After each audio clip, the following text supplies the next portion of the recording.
Welcome back to the final part of the show. It's the final for round 4 of the Micromax UK Championships at Hooton Park. Zane Quaker and Rory Armstrong on pole from James Roberts, Sebastian Corking, Ollie Hipkins, Bray Williamson, Aston Brown, Oliver Sibbald, Braden Boyd and Charlotte Stanley, with Jake Woods not starting, Jensen Chalk, Riley Buckton-Young and Logan Lauder rounding out the grid. 14 drivers entered this weekend, only 13 as Jake Woods has had to pull out. They're through turn 1 and through the gate at turn 2 with Zane Quaker, the championship leader, the race leader. Up to the Triffid hairpin, that's Ollie Hipkins up the inside for 4th. That's up the inside of Sebastian Corking, and that has delayed Corking. In fact, looks like Hipkins has held on, he has. Corking fights back though, gets him on the switchback through the inside double apex. But look at the time, it's cost him a good 15 kart lengths. And Sebastian Corking, one of the primary challengers in the championship, has got it all to do from here now. He would have been hoping to be right on the back of the drivers in front. That's him picked out, the man from Darlington. He'll go through the line. It was Quaker, Armstrong, Roberts. From then Corking, Hipkins, Williamson, Sibbald, Brown, Chalk. And then Braden Boyd, he rounds out the top 10. Up to 9th is Jensen Chalk. He started P12. And that's basically because of his earlier DNFs in heats 1 and 2. That will have cost him, because without that, he might be chasing the leaders up front here. That's James Roberts picked out, the man from Liverpool. Corking in behind. He's got it all to do from there, isn't he? That's Rory Armstrong, the man from Northern Ireland there in 2nd place. 2nd place in the championship he is as well. Quaker from Armstrong and Roberts, top 3. Then Corking, Hipkins, Williamson, Chalk's now up to 7th. He's made up 5 places in 2 laps. That's Aston Brown picked out, the man from Hooton near Skipton. Runs wide through Vauxhall and loses a place to Logan Lauder on the 33. He's got Charlotte Stanley in behind him, hounding him now.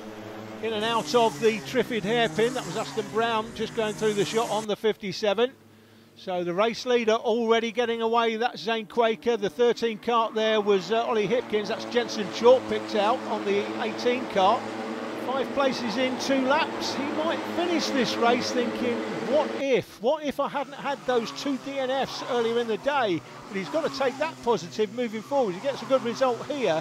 It'll be interesting looking forwards. We see him there on the 18 kart in 6th place now as he's gone through the line, so he's made up another place. He'll certainly finish this race in all likelihood thinking that could have been a much better result had I not had the 2 mechanical failures early in the day. But those failures have all been sorted out now. The second one was the spark plug not being tightened after being removed in Parc Ferme for a squish check, so it was only put in by hand and they forgot to tighten it, unfortunately.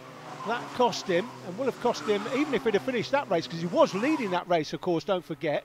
If he'd have finished that race and won the race, distinctly possible, because he did have a good lead, not just a lead, but a decent lead. If he'd have won that race, he would have been well up the grid for this final. However, let's think about it moving forward. He's clearly going to be a contender in this championship next season, no doubt about it. 66 kart there, Riley Buckton-Young doing the chasing in this one. Top 3 go through the S's, 4th and 5th. 5th is Hipkins, 4th was Corking. Got it all to do. Williamson there on the 29 in 7th place ahead of Oliver Sibbald. Better performance for Sibbald in this final so far, but he's lost so many points and so much ground in the championship in the early heats today. The 3 heats have been a bit of a nightmare for Oliver Sibbald, but I'm sure he'll be back at Rowra. That is his local circuit, of course, just lives a few miles down the road. So in 2 weeks' time, when we're at Rowra, expect Oliver Sibbald to be a player that day. That's Sebastian Corking picked out. He's pulled a bit of a gap on Hipkins behind, but he's still got a lot to make up. There he is, coming through the left-hander part of the S's. And he's got, what, a good 15, 16, 17 kart lengths to catch those in front. This is the battle for 10th. That's Charlotte Stanley 22, 33 is Logan Lauder, 57 Aston Brown. Come into Vauxhall for the next lap. 12 minutes plus 1 lap this final. The earlier heats were 10 minutes plus a lap. So expect drivers to have a pound or 2 less pressure in the tyres per square inch to make sure that they get right to the end without the tyres going off. 29 Williamson, chased there by Sibbald. 88 is Boyd, 22 was Charlotte Stanley. This is a battle now, what looks like for second, because it looks like the race lead, well, he's clearing off, isn't he? So that is Zane Quaker. There he goes across the finish line.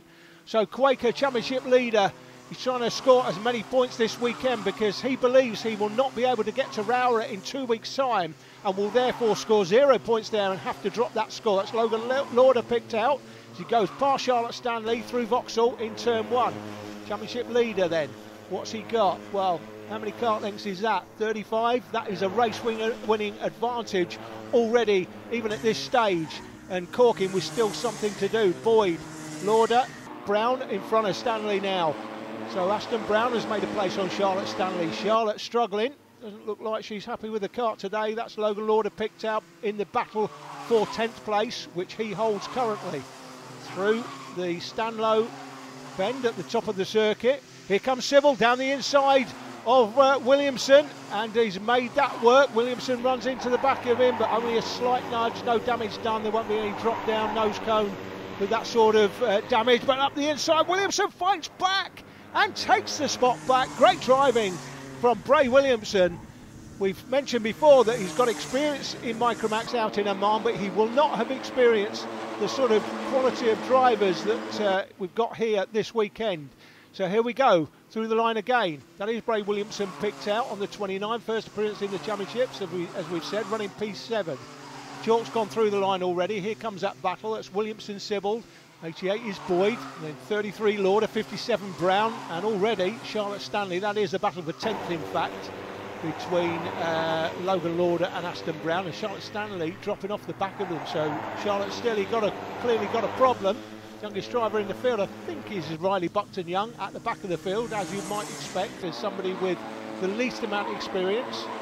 This is the battle for second place, so it's Rory Armstrong and James Roberts, Zane Quaker Championship leader. If he does not make Rowrah, he puts himself under pressure in 2 weeks' time. If he doesn't go to Rowrah, and it looks like he won't get there in time, as we look at this battle between Sibbald and Williamson. Williamson taking no prisoners, cutting the nose off Oliver Sibbald to prevent him coming by. Let's get back to what I was saying about Zane Quaker. He's at the Le Mans International event in around, I think that starts in 10 days or so. The final for that is on the Saturday. He can travel back from France on the Saturday, but to get back from France to Cumbria, he doesn't think he's going to make it. At least that's what his dad says. Now that's unless they decide to hop on a plane and get somebody to take the car up to Rowrah. He may take a view on that. It's not something he's going to want to do because of the cost involved, obviously, but he also won't want to miss around if he can avoid it. But at the moment it looks like if he was driving, and that's the plan, to drive all the way back from the middle of France all the way up to Cumbria, he's just simply not going to get there. If you look at when the ferries are going to land in the UK, they won't land until the morning, and therefore if he doesn't land till 8 o'clock, he's not going to get to Rowrah in Cumbria. It's as simple as that. That's a battle for second as he comes through Stanlow. You've got Sebastian Corking doing his best to close them down, but he's still got 25 kart lengths or so, something like that. Still Armstrong, running a little bit wide over the grass. Corking will like that. That will give him a little bit of impetus. Going up the inside is Roberts, or looking up the inside, and that's what Corking needs. He needs these two to battle, and it looks like they are battling. Now looking behind is Roberts. He's thinking, how close is Corking? Well, he's getting very close. That's Hipkins with Jensen Chalk right behind him. Great performance by Jensen Chalk. If he hadn't started P12 and had started where I think he might have started without the... If you look at his performance in Heat 1 and then he led Heat 2, both before mechanical problems put him out of the race, you have to think he would probably have been starting this race. I'll get my worms out. He would probably have been starting this race in the top 4. That's what I'm thinking. If he was starting in the top 4, he would certainly be in this battle for second, at least as a minimum. And looking at his lap time, he might be fairly close to Quaker, you know. So that's interesting. Looking forward for next season.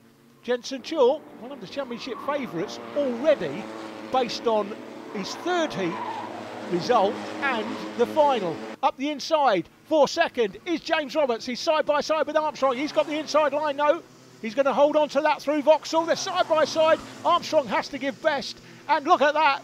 in a heartbeat. That's put Corking right on the back, as we see Jensen Chalk's made his way past Oliver Hipkins. Hipkins went through the line in front, but Chalk made his way past in turn one, but he's about to lose it now. Hipkins up the inside, little bit of contact between them. Chalk manages to hold on, has gone all the way around the outside, and Chalk it is still there in 5th place, with Hipkins now dropped to 6th. So this is the three-way battle. This is, it come back from an absolute mile behind with just over 2 minutes and change on the clock now. Corking was over a second, well, I'm going to say a thick part of a second and a half behind. And he's closed that gap with the two battling in front. They've put themselves now under pressure from Corking.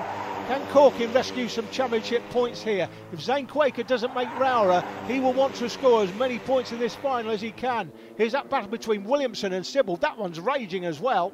This is back with the battle for second.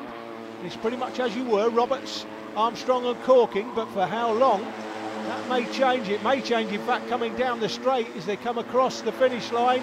Will Corking looking down the inside? He is looking down the inside, Corking. Is he going to make it work? No, he gets his nose chopped off. Armstrong holds on, so it's still as you were, Roberts, Armstrong and Corking. That's pretty. We're now looking at a complete replica of Heat 3, and up the inside is Armstrong for second, and Roberts, he's going to have to give best here. Armstrong's got the inside line, he's got two wheels on the grass, but he gets through, and Corking looking up at the inside, and Corking takes advantage. Corking into third. Don't forget to subscribe, like, and click the notification bell, guys, if you're enjoying the action. We've got plenty more coming your way, and Corking goes from 4th to 2nd, effectively in 4 turns.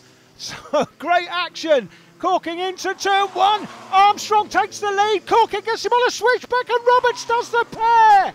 Roberts does himself a brace to go from 4th to 2nd. What great race action this is. Can Corking get back into 3rd place? He can. That is Corking. He's still there in 3rd. Armstrong's dropped to 4th. But what a battle this is with less than 30 seconds on the clock. So there should be 2 laps left when they cross the line.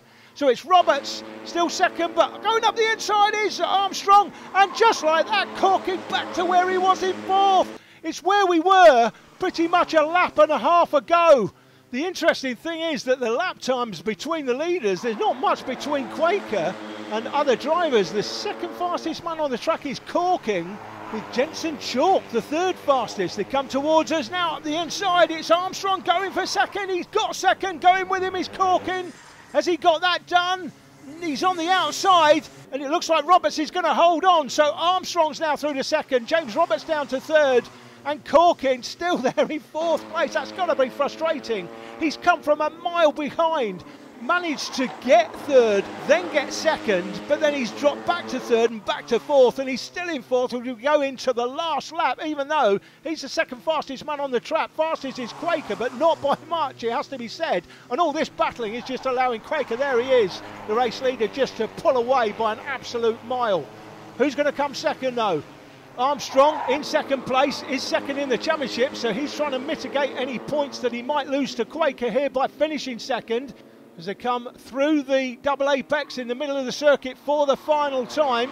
Still Armstrong, Roberts and Corking. That's the way it looks like it might finish, unless Roberts has a squeak up the inside. You can see Quaker's happy with the win. Has Roberts got up the inside? No, he hasn't. And Corking's got 2 wheels on the grass, but it's not enough to get it done. It's Armstrong from Roberts and Corking. Jensen Chalk in a very creditable 5th from Ollie Hipkins. Bray Williamson well happy with his 7th, and Oliver Sebald having to settle for his result today. He'll hope for more at Rowra. That's Aston Brown going through on the 57, 22 Charlotte Stanley, 33 Logan Lauder, and then comes Braden Boyd and Riley Buckton Young rounding out the field. So that's the official result. 6.7 is the gap. That doesn't tell the whole story though. Just 600ths of a second separated Quaker's fastest lap from Corking's, and 900ths separating Quaker from Chalk. All very interesting. Let's hear what the lads had to say when I caught up with them after the race. James, 3rd place. Tough there in the final. It was difficult, but just talk us through the final with her. At the start we didn't get the best of starts, but we had a close battle with Rory, then Seb caught up, and then it was just back switching positions. You went all the way to the last lap, didn't it? Yeah. Who do you want to thank? My mum and dad in Saudi. Okay, well done. Thank you. So Rory, another long trip from Northern Ireland, but worth it again, I guess. Just talk us through that final. It was a battle all the way through, wasn't it? Yeah, it was very close. I got onto the back of Zayn through the first corner and then tried to stay with him. But then James Roberts caught up to the back of me and it was just a battle the whole way through. It was indeed, and I understand you've got a Formula One driver following you these days. Who's that? Eddie Irvine. So Eddie's following you, so hopefully he'll enjoy the race. Who do you want to thank for your podium this weekend? Thanks. Saudi Kart, my mum, my dad and Andrew at the kart shop. Okay, well done. Thank you. Zane, another great win for you. It was more difficult in the heats though. Just talk us through the day, heats and then the final. We had good pace in practice yesterday, and then heat 1 I started 7th, then finished first, yeah, and the rest I had good battles with Rory. And I understand, well, I know your granddad in Iraq is watching you, isn't he? He must be very, very proud. You got any other family out in Iraq that are watching you regularly? Yeah, probably. Okay. Who do you want to thank for your win this weekend? I want to thank Mark Barrett, Mark Baines, Jordan Baines, and my mum and my dad. Okay, well done. Thank you. Zane's 26-point lead coming into the round is extended to 34 points going to Rowra. He will apparently not be at the next round, and if he's not, Rory Armstrong, Sebastian Corkin, Oliver Sibbald and James Roberts will all be trying to make hay while Zane is away. Next round is round 5 from Rowra. It could be really, really fascinating. I think it's going to be a tight battle whatever happens. Don't forget, guys, to like, subscribe and click the notification bell. My name's Alan Taddy, and I'll see you again soon.